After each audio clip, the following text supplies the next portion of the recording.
au commencement, quand on commence à faire du papier, on ne sait pas qu'on commence quelque chose. C'est 30 ans après qu'on s'aperçoit qu'on a commencé quelque chose un jour. Donc c'est très difficile de savoir comment... moi je suis venu là par hasard. Mais bon, c'est après, c'est le temps qui donne une cohérence aux choses. Mais a priori, on ne sait pas très très bien ce qu'on fait. Je ne crois pas beaucoup aux vocations, moi. Puis même, j'aurais même tendance à m'en méfier un peu. Enfin bon, je pense qu'on choisit par défaut. Moi j'aime l'eau. Je dois aimer l'eau. J'aime beaucoup l'eau. Je suis quelqu'un de l'eau. Et puis c'est un lieu d'eau. Ça c'est vrai que c'est un lieu d'eau. La première chose que j'ai fait quand je suis venu ici il y a 40 ans et un mois et demi, j'ai été pataugé dans le canal. J'étais là pour ça, c'est-à-dire nettoyer. C'est marrant quand même, hein. J'ai commencé. Et après, j'ai continué pendant des années à le faire, alors que ça sert strictement à rien, cette espèce de rituel. Mais en fait, je crois que c'est parce que j'aimais gassouiller, comme on dit en Charente. J'aimais ça, bon, j'aime l'eau. Bon. Puis il y a l'eau, c'est une forme de baptême, d'une certaine façon. Bon, c'est après coup qu'on comprend.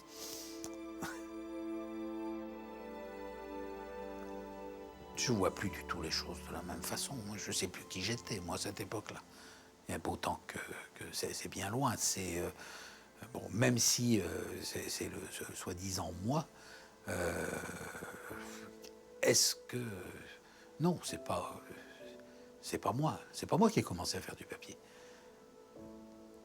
C'est quelqu'un d'autre. J'ai changé, j'ai évolué, j'ai bougé. On a bougé, tout le monde a bougé. Tout ça. Et c'est pour ça que c'est peut-être pour ça. Pourquoi est-ce qu'il faudrait que j'aime le papier d'ailleurs? Est-ce que les paysans aiment le blé? Est-ce qu'ils aiment la terre? C'est les écrivains qui aiment la terre, c'est pas les paysans. Il se passe autre chose là-dedans. Hein, il se passe autre chose entre celui qui fait, ce qui est fait. Il faut du temps, c'est tout. Et ça, le temps, eh bien, ça ne se maîtrise pas, ça ne se contrôle pas, ça dure. C'est sur la durée que se fait le travail et au bout d'un certain temps, on sait faire.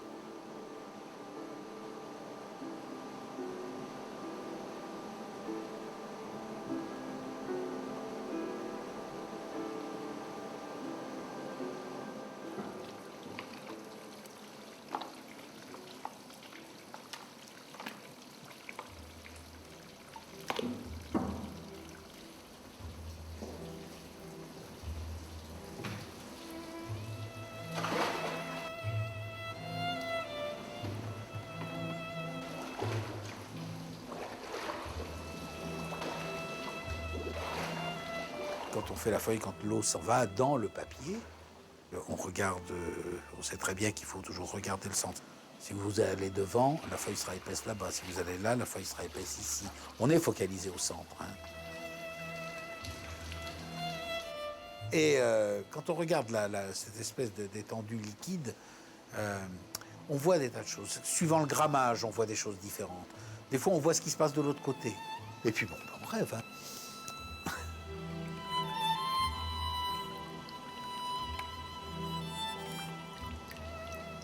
Alors, comment est-ce qu'on fait le papier? Donc on fait une pâte à partir de fibres de cellulose, donc de fibres d'origine végétale.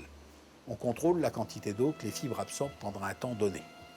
Plus on travaille longtemps, plus ça absorbe d'eau, plus il y aura de liaison, plus le papier sera solide. Le travail du papetier, c'est de jouer avec tout ça, en fonction des moyens dont il dispose, moyens techniques. Les Chinois n'avaient pas de moyens techniques, donc ils ont essayé de trouver des plantes très faciles à travailler à la main. Les Occidentaux ont perfectionné la technique arabe et ont travaillé le chiffon. C'est pour ça que le drap, ce fameux chiffon naturel, extraordinaire, qui a fait ces si beaux papiers, a toujours été la pâte la plus trafiquée de toute l'histoire de la papeterie. Il y a eu des centaines de lessives, de la transpiration, du sang, ça a servi de serpillière, ça a pourri, etc. Et c'est après que ça fait un papier extraordinaire. C'est formidable. On est déjà dans le recyclage. Quand on arrive au 19e siècle, on n'a plus assez de chiffon, parce qu'on fait de plus en plus de papier, on prend du bois et on fait la chimie pour extraire la fibre pour pouvoir faire le papier.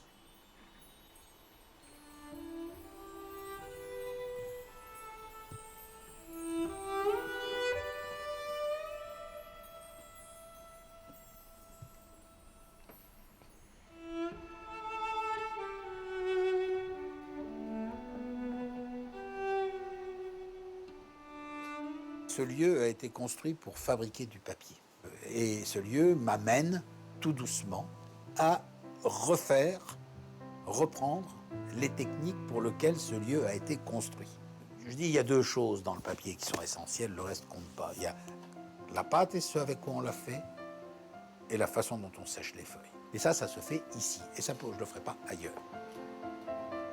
Si je suis arrivé à ça, c'est parce que je l'ai rêvé, et c'est parce que les lieux ont fini par me le faire faire. Donc, on rêve.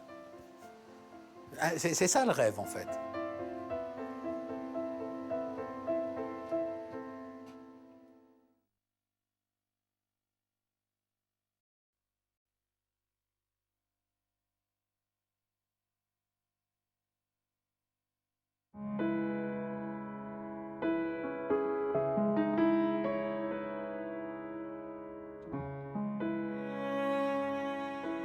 Dès que j'ai commencé les études de gestion, j'ai su tout de suite que j'étais pas du tout à ma place. Mais comme je savais pas où pouvait être ma place, bon, je suis allé jusqu'au bout. Et c'est vrai, je peux pas dire comment je suis venu au bois. Je peux pas dire.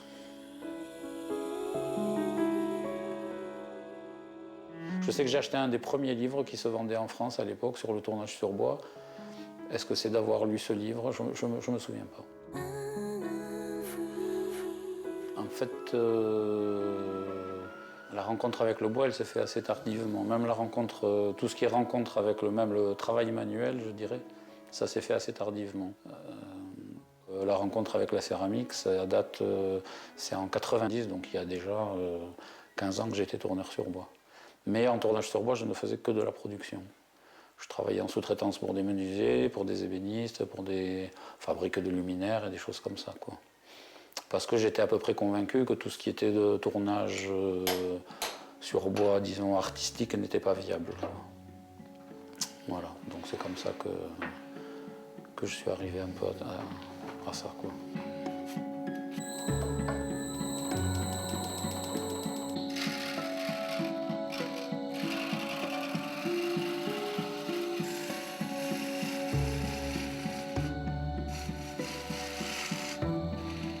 Rien n'est calculé avant.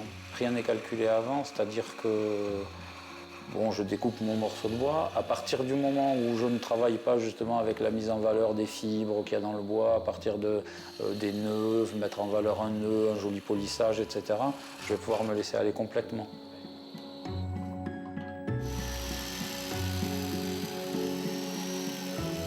Mais après, vraiment, pour ce qui est du hasard, il y a attraper des opportunités, il y a tout d'un coup dire tiens, ah oui, c'est vrai, tu avais dit qu'un jour tu ferais ça. Il y a un coup de gouge à un moment qui va donner un élan à la pièce. Il y a, en fonction de ma présence au moment où je travaille, en fonction de ma concentration, en fonction de mon attention, en fonction de ça, il va se jouer des choses.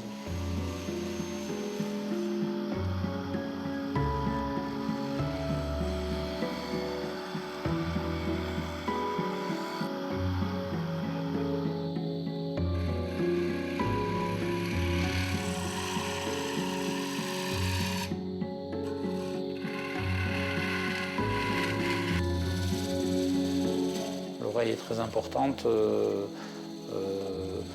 parce qu'un copeau file d'une façon différente. Effectivement,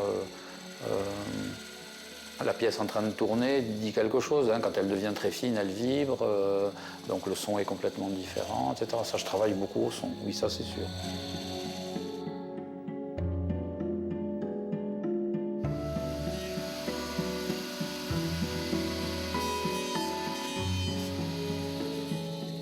Bien camper sur ses deux pieds, attraper un outil d'un côté, attraper un outil de l'autre, suivre la courbe. Oui, on essaye de travailler avec tout le corps. Et oui, plutôt jouer un ballet.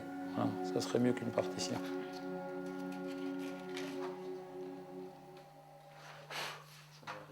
J'aimerais que ça aille beaucoup plus vite.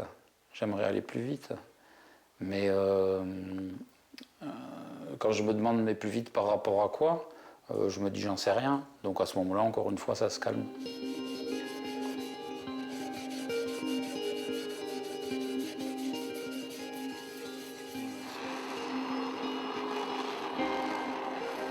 Il y a vraiment deux temps complètement séparés, quoi. Il y a le temps où la pièce elle est avec moi. Pour moi, si je l'aime, elle va déjà être aboutie. Mais c'est vrai qu'une fois qu'elle est dans une expo et qu'elle est prise par le regard de toutes les autres personnes qui passent, elle sera encore plus aboutie si je sens qu'il y a de l'émotion chez les gens qui vont venir voir cette expo et qui vont voir cette pièce. Ça veut dire que quand je travaille le bois, quand je travaille la pierre, je suis à ma place parce que mon travail va résonner chez d'autres gens et voilà, je suis fait pour ça, quoi.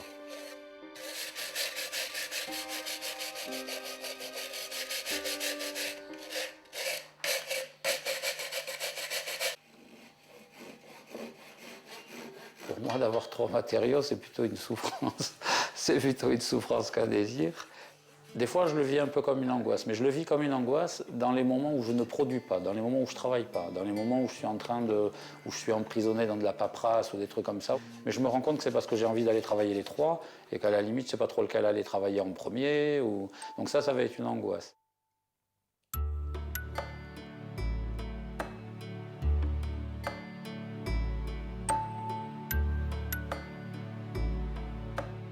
D'arrêter un des deux autres matériaux et d'en garder qu'un, oui, je le verrais plutôt comme m'amputer de quelque chose d'un grand plaisir.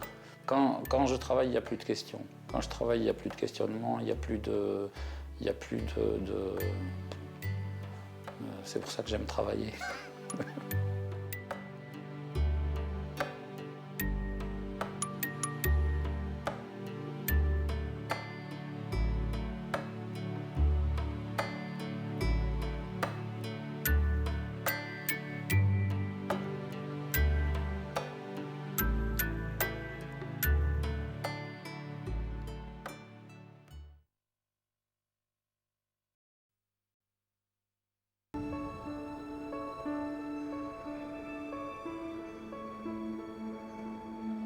La passion que j'avais pour cette technique coulait de source en fait. Depuis les premiers moments où je l'exerçais, je savais que j'allais continuer là-dedans. Mais ça a été vraiment des rencontres marquantes en fait, avec des personnes, mais avec des images, avec des odeurs, avec le métal, avec la texture, avec tout ça. Mon métier est héliograveur au grain. Alors c'est un grand mystère parce que je suis toute seule en France à pratiquer cette technique. L'héliogravure au grain, c'est une technique, c'est un procédé photomécanique qui date du 19e siècle et qui est étroitement lié à la naissance de la photographie, vu que les balbutiements de l'héliogravure ont été faits par Niepce, Nicéphore Niepce. Donc c'est une technique très ancienne qui permet de reporter une image photographique sur le cuivre à travers des gélatines photosensibles. Donc c'est une technique qui lie et la gravure et la photographie. Donc le résultat final, bien évidemment, c'est une matrice gravée, plus ou moins profondément, et qui est ensuite imprimée sur du papier.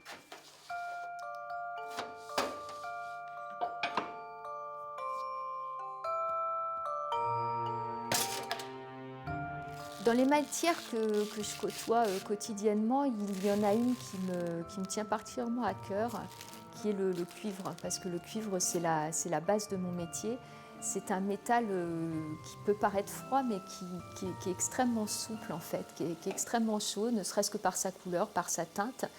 C'est un métal très mou qui se grave très facilement.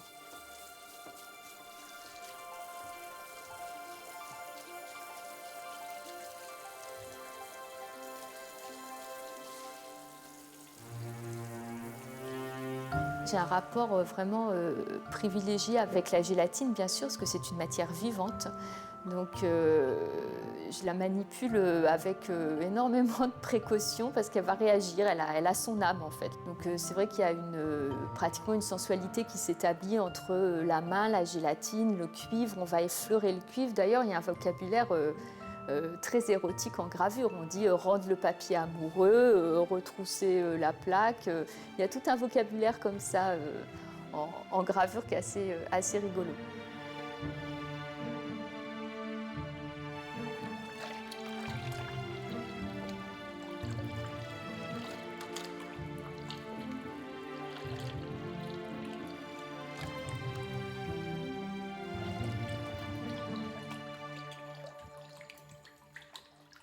Ma clientèle, c'est une clientèle d'artistes, photographes ou autres. Ça peut être des dessinateurs, ça peut être des infographistes, il y a énormément de personnes concernées. Ça peut être également des éditeurs, des galeristes, et puis des institutions, bien sûr, comme la Calcographie du Louvre ou l'Imprimerie nationale. Je travaille beaucoup avec l'Asie depuis quelques années, donc la Chine, le Japon particulièrement. Et c'est très drôle parce qu'ils sont extrêmement attachés aux techniques de l'estampe française, en l'occurrence, parce qu'on est quand même, Paris, c'est la capitale mondiale de l'estampe. Et quand ils viennent à Paris pour réaliser un portfolio autre, ils vont faire appel à des lithographes, des sérigraphes, des graveurs, des héliograveurs. Ils veulent que tout soit fait made in France. Jusqu'à l'emboîtage du livre doit être fait made in France parce que la France a un rayonnement culturel énorme en ce qui concerne l'estampe.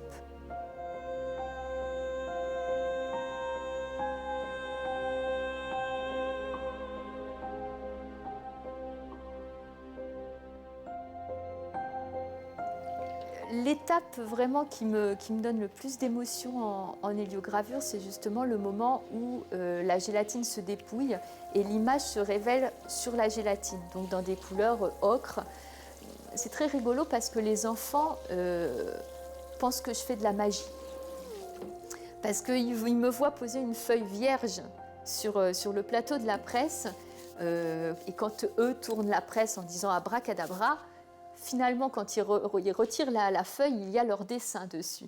Et vous ne pouvez pas vous imaginer les yeux brillants des enfants quand ils découvrent ça. Pour eux, c'est réellement de la magie. Et c'est vrai que, bon, je sais que c'en est pas, hein, mais tout de même, je ressens toujours ce petit pétillement quand moi-même j'imprime ou je révèle une plaque.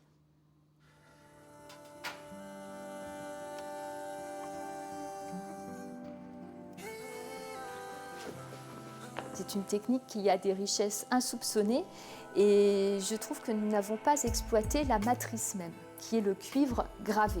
J'aimerais que l'héliogravure se démocratise quelque part, qu'elle ne soit plus cantonnée à ce domaine de l'estampe ou de la photographie de luxe. Je voudrais qu'elle touche d'autres domaines, parce que je sais qu'un cuivre gravé recèle des richesses énormes. Et je sais qu'il doit trouver sa place dans le milieu du design et dans le milieu de la décoration d'intérieur. Il y a vraiment énormément de choses à faire, mais j'y travaille.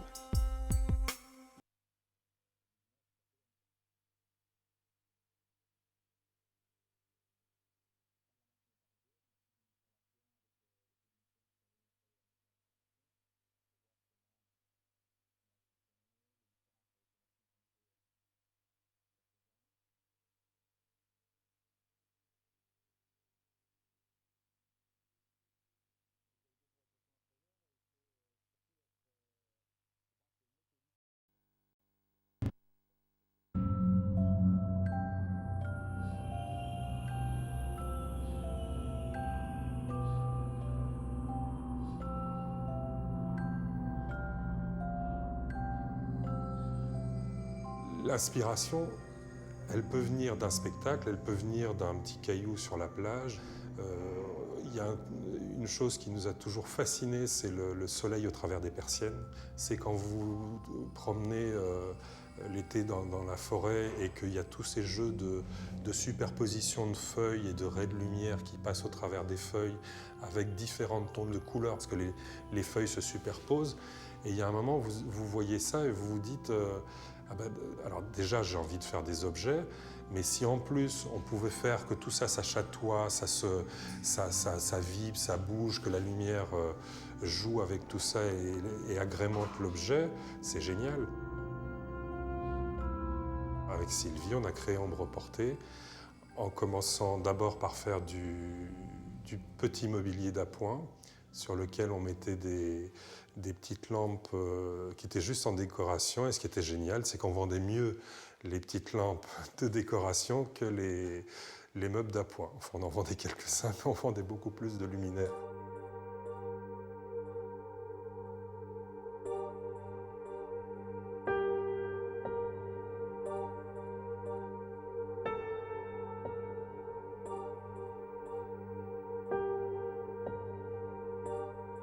Au début, on faisait surtout des petits présentoirs c'était des petits miroirs en aluminium dans lequel on avait intégré des toutes petites sources lumineuses, des tout petits points lumineux. Ça faisait une espèce de petite galaxie comme ça avec des petites étoiles. Et c'était très féerique. Ce qu'on voulait surtout aussi, c'était redonner le petit vacillement de la petite flamme de la bougie. Et on cherchait toujours à travailler sur cette espèce de petit jeu d'ombre et de lumière que fait la bougie sur les murs.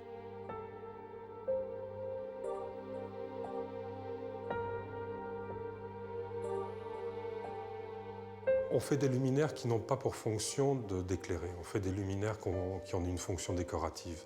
On a deux sortes de créations. On a des créations où on va vraiment essayer de recréer un univers. Et puis des fois, ça va être une sculpture dans laquelle on va intégrer de la lumière. Donc ces petits jeux de lumière vont mettre plus ou moins en relief certaines pièces de la sculpture. Mais à la base, c'est une sculpture lumineuse. C'est pas un luminaire.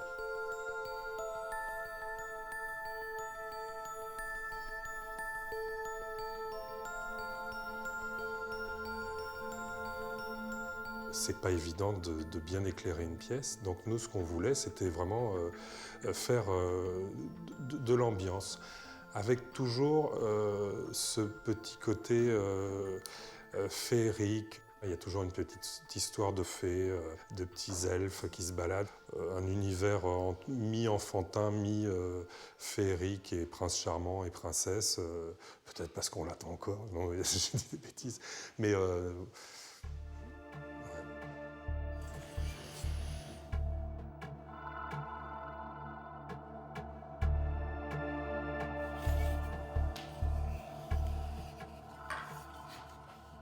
je dirais qu'il y a trois parties. Il y a la partie totalement hasard, il y a la partie totalement voulue, et puis il y a la partie où c'est devenu un petit peu notre image de marque. Il y a un moment, on va travailler plus sur la projection que ça va créer au mur ou au plafond. Et on va essayer de travailler dans cette direction-là en choisissant les sources lumineuses, par exemple comme les LED qui peuvent être très directionnelles, ou avec des matériaux très diffusants, ou avec des systèmes de matériaux qui vont faire que la source lumineuse passant au travers, ça va créer un univers de projection sur le mur.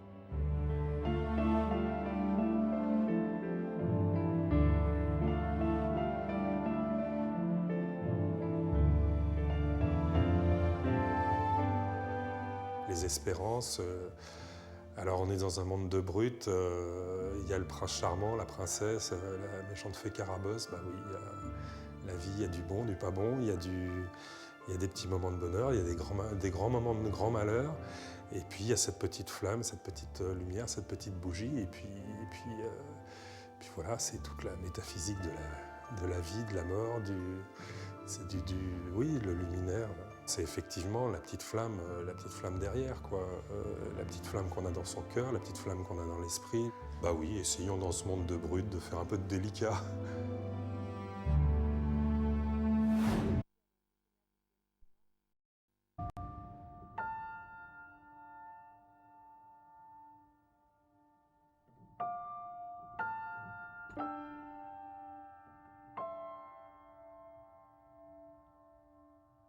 Objet inanimé, avez-vous donc une âme, Lamartine? C'est ça, oui. Pour moi, les objets, ils ont une âme. Ils ont l'âme de ceux qui les ont fabriqués, de ceux qui les ont eus chez eux. Et voilà, c'est aussi c'est toute cette idée de mémoire. Je vais regarder un objet, je vais passer du temps à le regarder, je vais passer un moment à le regarder, mais je ne vais pas avoir besoin forcément de l'avoir en possession pour le comprendre. Et j'ai des objets fétiches, j'ai des objets dont je ne pourrais jamais me séparer, mais parce qu'ils sont forcément liés à un être humain, ils sont forcément liés à une histoire. Avant, j'étais plutôt une forme d'Amazone, où je partais dans ma voiture, dans mon break, et puis je voulais absolument trouver un objet, c'était obsessionnel, je dormais avec les objets dans ma chambre. Enfin bon, j'avais un rapport, je l'avais le matin au petit déjeuner, etc. J'ai plus ça, beaucoup moins. Donc, est-ce que c'est lié à la mémoire? Oui, je pense que là, en l'occurrence, oui. Et quand je choisis des objets, ils sont forcément liés aussi à une mémoire. Donc là, c'est sa proposition actuelle. Là. Voilà, donc elle nous a fait porter 6 échantillons de fantômes, de libellules et de papillons pour qu'on définisse les épaisseurs où ça apparaît plus ou moins fort, quoi. D'accord. C'est sûr que j'aime l'excellence. Pour construire quelque chose de poétique, il faut que les bases soient saines. Donc j'aime quand tout le technique est parfait, tout est bien organisé, tout est respecté au bon, entre guillemets, nombre d'or ou le nombre... Mais quand il y a un vrai sens.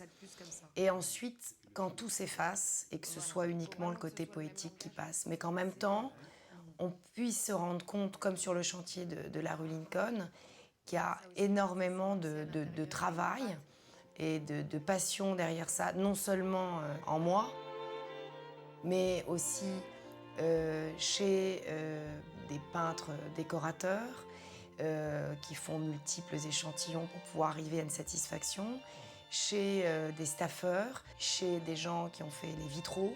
Il faut une passion et une ténacité. Enfin, un chantier comme ça, il ne se fait pas comme ça et sans passion. Donc c'est un travail vraiment d'équipe, même si je reste le chef d'orchestre, c'est un travail d'équipe. Et chacun est passionné, c'est une aventure.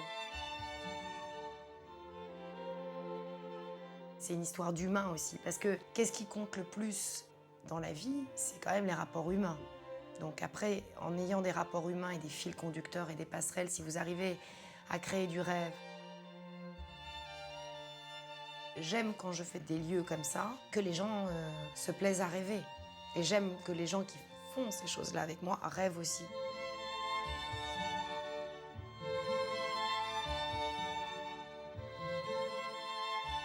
Travailler avec des très bons artisans, avoir la passion du détail, c'est important.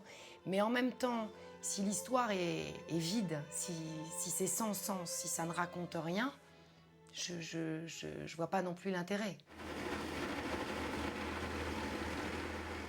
Mais là, l'idée, bon, c'est facile avec un mot comme la durée, de s'amuser à travailler sur le temps. On est parti sur une base qui est ancienne, donc ces boiseries 1880, et on a recodé les choses. Et en partant aussi de l'artisanat français et en le faisant bouger, en lui donnant des codes plus contemporains, enfin ce que moi j'appelle plus contemporains, on bascule et on s'amuse aussi avec les codes. Ce qui fait qu'à un moment donné, on ne sait pas ici si c'est une chose qui est ancienne, moderne, s'il y a des parties anciennes ou modernes, parce qu'il y a un mélange de tout ça.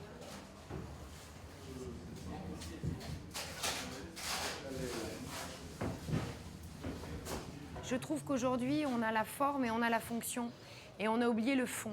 Les anciens, il y avait un fond, il y avait un sens. Et ça racontait une histoire. Et je trouve qu'aujourd'hui, il y a un abandon de ce sens. Et c'est le beau pour le beau, évidemment le confort, parce qu'une pièce se doit d'être confortable, mais c'est le beau pour le beau. Et le fond, on l'a pas. Et ce que j'ai essayé de faire aussi ici, c'est d'avoir, maintenant, il y a des gens peut-être qui vont détester cet endroit, il y a des gens qui vont adorer cet endroit, mais j'ai essayé de montrer ma forme à moi d'esthétisme et d'essayer de donner un sens et d'essayer de donner mon positionnement par rapport à la vie dans une belle chose en racontant une histoire qu'on est éphémère, ça a l'air qu'on est uniquement de passage, que le temps n'existe pas réellement, mais j'ai essayé de le faire avec ma forme à moi de beauté et ma sensibilité.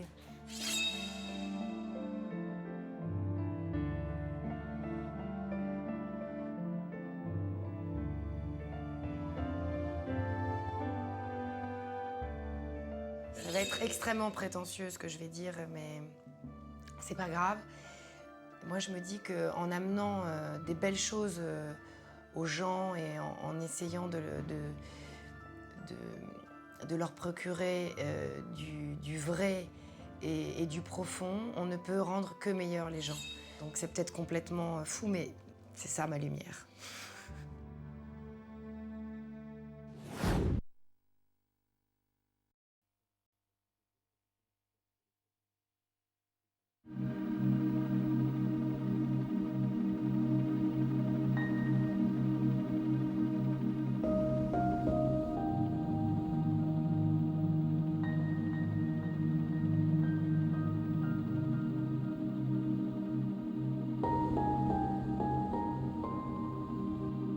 Le rôle de la mémoire est très important.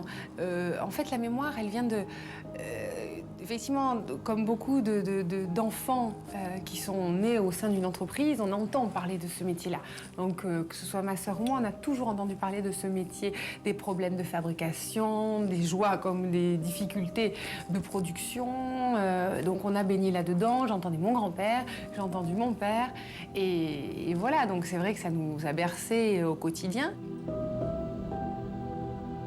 La mémoire, c'est tout ça, c'est ce qui se transmet, c'est la mémoire du geste par le savoir-faire que se passent les céramistes, c'est la mémoire donc des anecdotes familiales, hein, qu'on également se transmet de père en fils, fille, etc.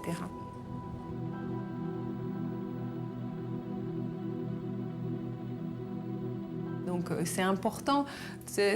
La terre est un vecteur émotionnel et je trouve important. Le matériau argile est forcément, par le fait qu'il est touché, qu'on soigne énormément ses courbes, etc., il est vecteur d'histoire et d'images et donc de mémoire aussi.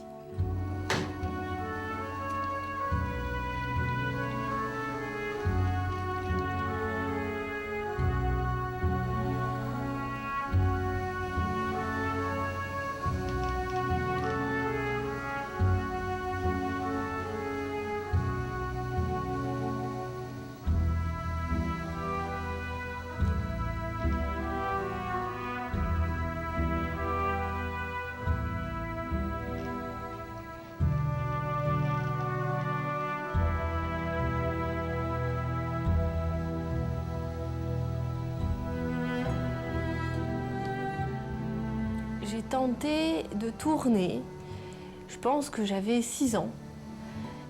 C'est mémorable parce que c'est très dur de tourner, surtout quand on a 6 ans et qu'on est assise à un tour d'homme, de potier, et qu'il faut avoir ce geste assez massif et assez violent quand même de jeter la masse de terre sur le tour qui est en mouvement, et voilà, et de la fixer. C'est impossible pour un enfant de 6 ans.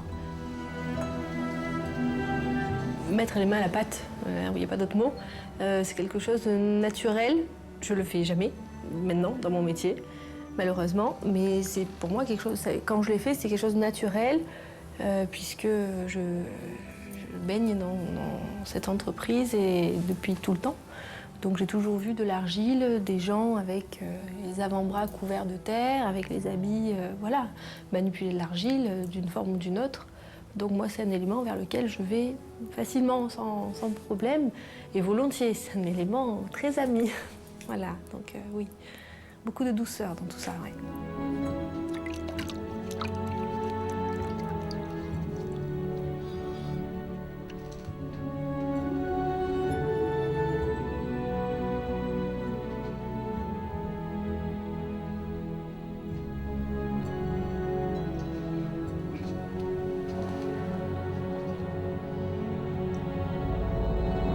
Essentiellement, nous fabriquons tout ce qui est contenant de jardin. Voilà, c'est l'activité principale de la poterie aujourd'hui, que l'on distribue au sein des jardineries, que l'on distribue auprès souvent des paysagistes, des architectes pour des aménagements, ou bien sûr en recevant le public chez nous. Mais historiquement, la vaisselle est importante aussi, hein, donc que ce soit des services de table, que ce soit des saladiers, des pichets, des articles de décoration. On continue à faire ça, on utilise nos vieux moules comme autrefois, on travaille d'une manière ou par potier ou par estampage. Et voilà, c'est toujours un plaisir pour les gens qui viennent même choisir un pot de jardin de voir de la vaisselle. On se doit d'être créatif, on se doit de proposer toujours des formes différentes et voilà, de bouger sur notre marché.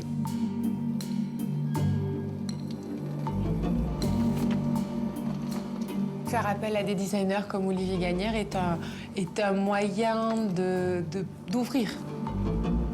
Ils apportent un regard, une collection différente.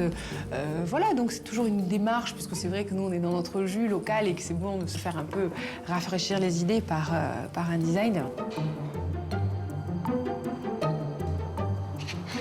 Le rôle de mon père est très important encore aujourd'hui. Il est toujours là pour le coup de crayon, pour l'œil, pour la courbe, la bonne ligne, le bon dosage. Donc ça, c'est dû à... C'est Jacques, c'est mon père qui a créé ça. C'est l'indispensable.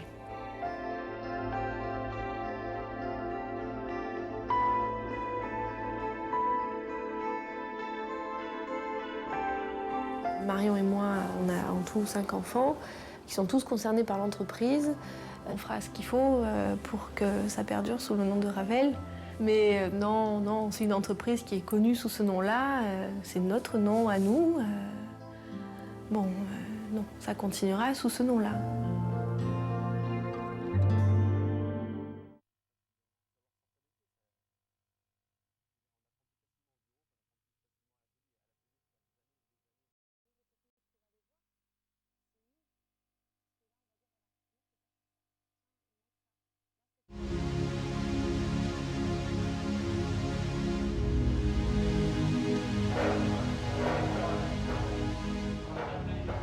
Toujours, même maintenant, une fois que le meuble est fait, même si on voit toutes les fautes, je suis toujours surpris. On se dit, tiens, ben, on a réussi à faire ça avec nos mains. Ça me surprend toujours. Et je trouve que la machine a une perfection qui n'a rien à, enfin, qui ne va pas avec l'homme. Hein. Ça remonte à Ruskin et tout ça. Hein. Ce côté précision, alors que nous, hommes, on n'est pas précis. Donc je trouve que ça ne va pas. L'objet devient stérile, je trouve. C'est pour ça que j'aime le côté fait main. Je pense qu'on laisse un peu de son âme. Je ne sais pas si je pardonne, mais j'oublie. Tout le mal, enfin tout ce qui s'est mal passé dans ma vie, j'ai une facilité d'oubli. De toute façon, je ne regarde jamais vers le passé. Je trouve ça d'une tristesse. Je trouve que c'est ou le présent ou le futur. Le passé ne m'intéresse pas du tout. Je trouve que c'est trop triste. Mon éducation catholique, ça se ressent dans mes trucs, il y a toujours quelques épines, le bien et le mal qui se battent à longueur de journée. Donc ça, c'est mon côté catho qui ressort. Mais je pense que, de toute façon, il y a toujours du bien et du mal. Quand il y a du bien, il y a un peu de mal avec. Quand il y a du mal, il y a toujours un peu de bien. Donc vous essayez de trouver, de prendre le mieux des choses, quoi. J'ai tout fait. J'ai fait un peu de tout. J'ai fait de la déco. J'étais antiquaire. J'ai fait des trompe-l'œil. Et c'est en 85, avec Tom Dixon, on avait une amie commune qui ouvrait un magasin de chocolat. Elle m'avait demandé de peindre les murs, et lui qui venait d'avoir un poste à souder et tout, de lui faire le mobilier. Et comme Tom Dixon étant extrêmement fainéant, surtout à l'époque, et que 2 jours avant l'ouverture, rien n'était fait, je l'ai aidé. Et ça m'a plu, et j'ai jeté mes pinceaux et acheté un poste à souder. Voilà, donc vraiment c'était comme ça que je suis tombé dedans.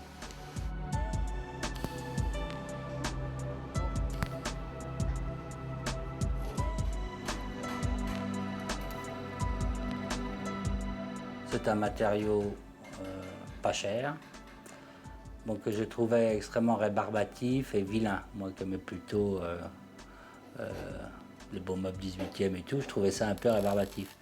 Donc c'est pour ça peut-être que je l'ai beaucoup courbé et beaucoup pour essayer de le rendre plus aimable.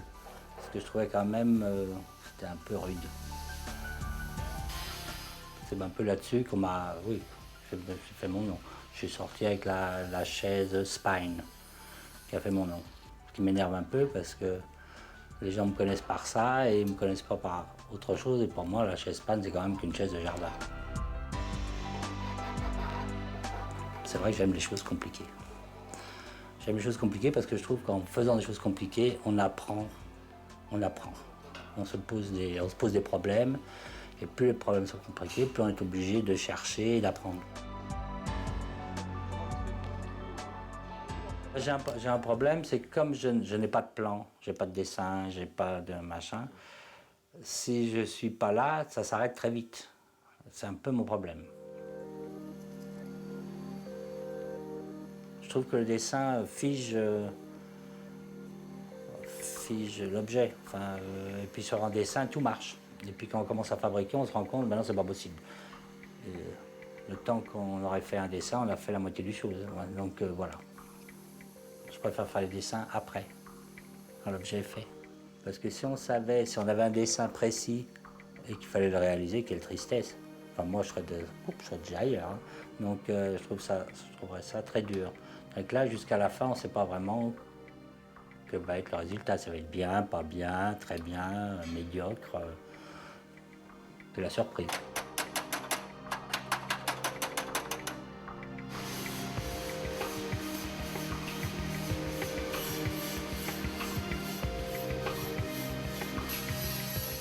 En ce moment, je suis sûrement dans une période un peu charnière parce que je pense, c'est vrai que je suis arrivé un peu à fond de mes connaissances dans l'acier, le cuivre et tout. Et surtout, je pense que je vais faire des choses pour aller dehors. Donc des choses plus grosses, plus grandes, où j'aurai moins à limer pendant des heures. Enfin, on n'aura pas le nez dessus. Peut-être que ça va me changer les idées.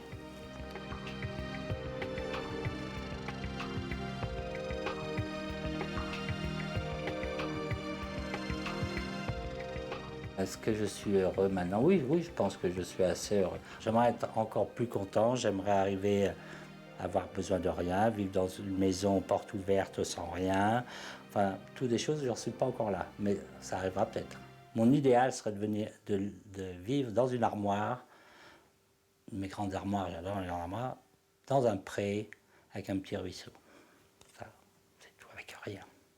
J'y arriverai, on y arrivera petit à petit, mais...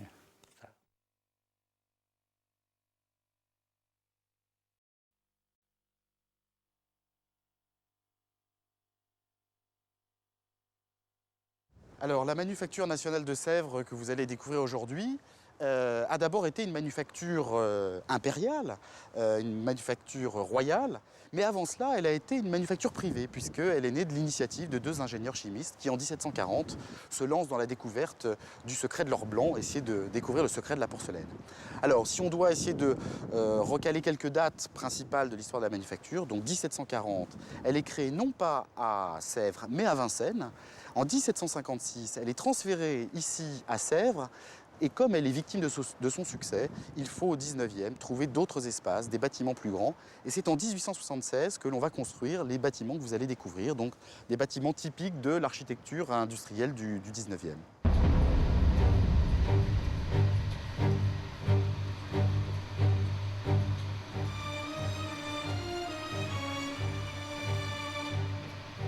Si on doit essayer d'avoir un parcours un peu dans l'histoire de ce qu'a été la manufacture, c'est d'abord une manufacture qui se distingue des autres par son goût pour les arts décoratifs dès le XVIIIe. C'est vraiment le goût français qui s'exprime tout au long du XVIIIe grâce à la manufacture.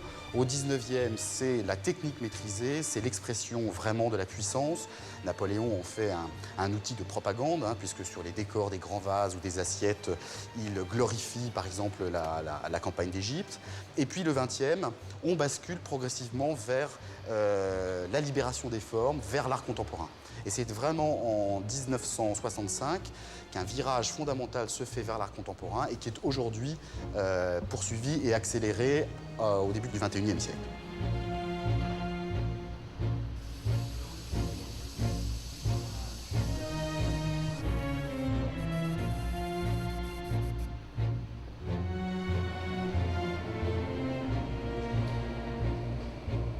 Tout est artisanal. On est dans des bâtiments d'architecture industrielle parce que les bâtiments sont volumineux, mais les méthodes de fabrication sont, elles, strictement artisanales.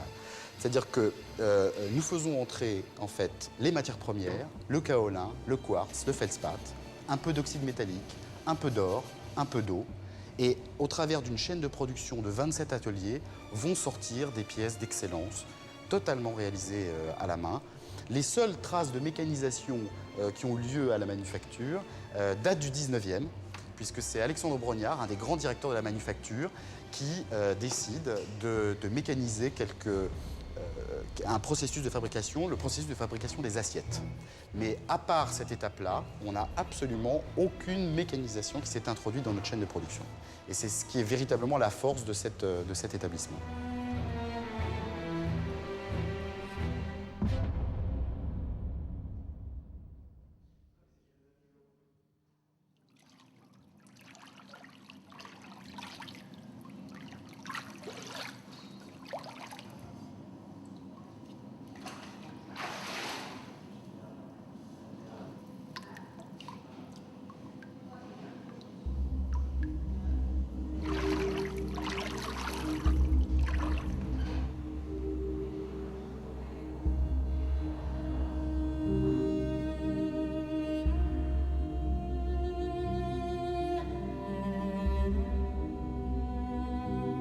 place de l'être humain, je veux dire qu'il est essentiel, puisqu'on a l'habitude de dire que de la manufacture de Sèvres, toutes les pièces qui sortent ici, même si on en fabrique 1000 ou 2000 ou 3000, elles sont toutes pièces uniques.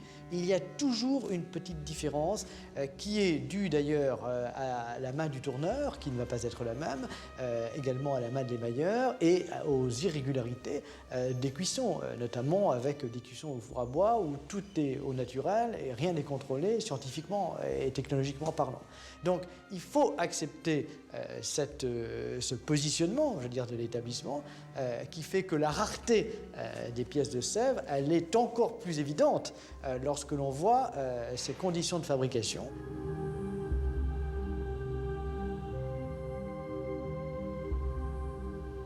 Nous devons effectivement avoir la richesse humaine qui est